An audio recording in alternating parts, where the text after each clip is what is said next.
We're diving back into James Tynion's run on Batman with issue 107.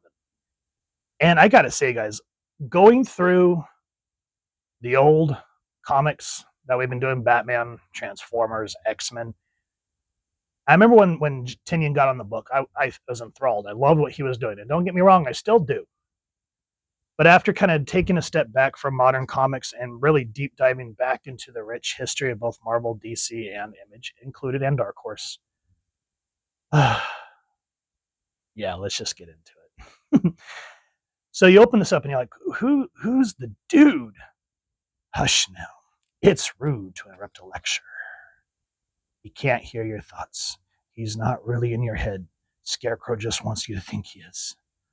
And then one thing that I will say, remember how I always talk about how I love when the lettering can get in on the work as well? Well, first look at how they use this character's ricketiness. So I love this new design they did for the Scarecrow. Because we hear Bruce talking here, and then it gets distorted and it says, or have I grown soft while he grew stronger? How can I be sure he can't hear everything I'm thinking? So it shows sure Bruce, unsure. No, it's not true. The toxin and whatever he's done to your brain, he's trying to keep you from thinking straight. And then you're thinking, is how, did Scarecrow really break the Batman? And he goes, no, I want you to think straight. I want you to remember, and fear and memory are intertwined. Your memories tell you what you need to fear. Fear brings clarity, Batman. Don't run away from it. Don't listen. Remember how you got here. Remember before you saw the big picture. Remember the straw man on a wooden post. And so this, from what I understand, is supposed to set up Fear State, which we will eventually go over. When, I'm not going to make any promises. And I will say that even though modern comics, I do like this upward look, even though Bruce in this GIMP outfit, it just immediately takes me to Pulp Fiction. But still, you see that something terrible is happening. And then we cut back in time.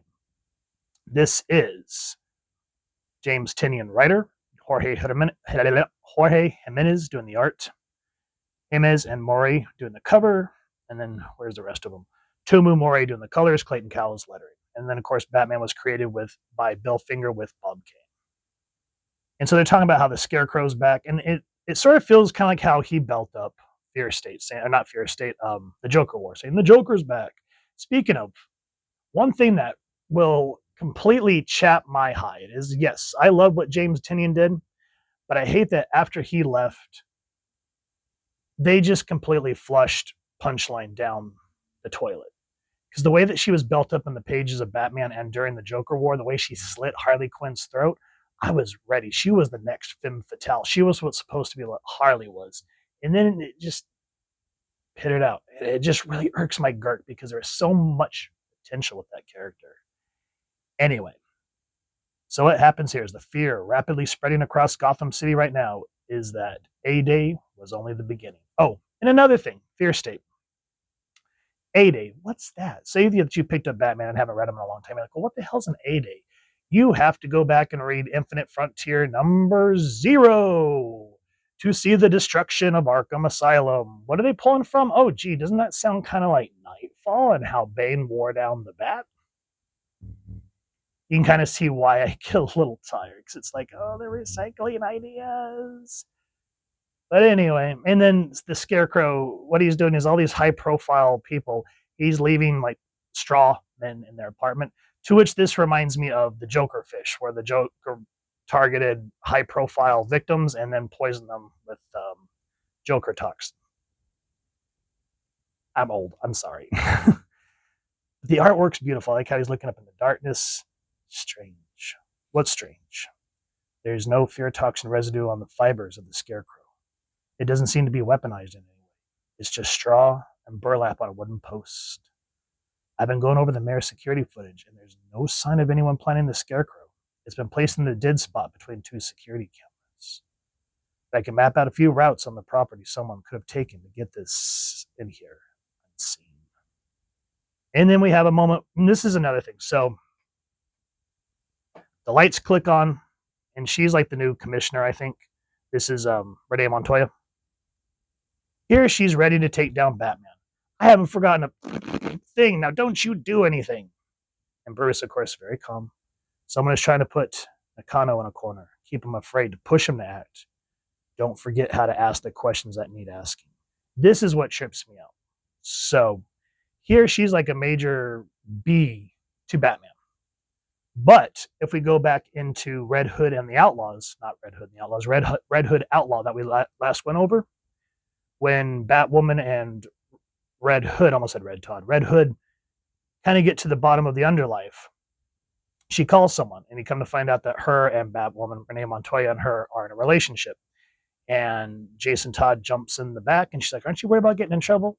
"No, we can all do it together." And then they kind of just drive off on their merry little ways. So she'll be a major B to the one that has protected Gotham and saved her ass numerous times, but she'll be a softie for Jason Todd and Kathy Kane, Kathleen, I forget her real name, but you guys get my point. It's just tonally just completely different and just weird in that regards. So before we get anything more with that, then we cut to Electric Town. Jungles, concrete jungles, and the other jungle down there in the ground. All dead as dirt, already dead. Need to put them in the ground. Deep and dead in the ground. What the? Oh God, that man has a knife. You're dirt, just like me. And so here is where I talk about how I get sick of Harley Quinn. When Tynion first reintroduced her, I'm glad that they finally got rid of that quirkiness, because I've said that Harley Quinn has become basically DC's Deadpool. And through the Joker War and through most of Tynion's, she started to want to be more like an anti-hero. But it felt like Harley and Quinzel. Here, drop your knife, near do well. And she's on a motorcycle. You're about to get a bit of Gotham City justice, courtesy of Harley Quinn. You a lucky dog. Now, I can see Harley doing that. But it's not entertaining like it used to be pre-Flashpoint, where it was interesting and she was kind of had a mystique about her and she was a femme fatale. Now she's just, I don't know. Basically, she's like, "You're a real nut job, but you're always real sweet on your meds. What are you calling yourself now, honey?" "They call me Stabbo." "Oh, hon, you're not too good at naming things, aren't you?" "I see jungles of hell. The roots will bring down the city. I got to put people back in the dirt where they're safe, but there's too many people and there's so much noise when I get with the stabbers." "Hey, hun, it's okay if you don't want any more stabbing. Batman and his trusty girl Wonder, Harley Quinn, are on the case." Yeah. And so they're kind of doing like the story within a story with Harley and Ghostmaker, which of course I love that they introduced him because he was one that could rock Batman. So if you haven't checked that out, I've gone over it sometime. I can't remember the issues. But overall, I don't know. I mean, I'm glad that Tynion's trying to add little subplots like Scott Liddell and Chris Claremont and John Byrne would do, but it just doesn't feel right. Because then we get all that and it goes, "She is back in Gotham after all. That means there's still hope." So I can't remember this girl's name, but she's either like an ally or a villain of Poison Ivy, so we kind of start to see that build up. And then instead of like action or fighting, there is 1, 2, 3, 4 pages standing and sitting and talking.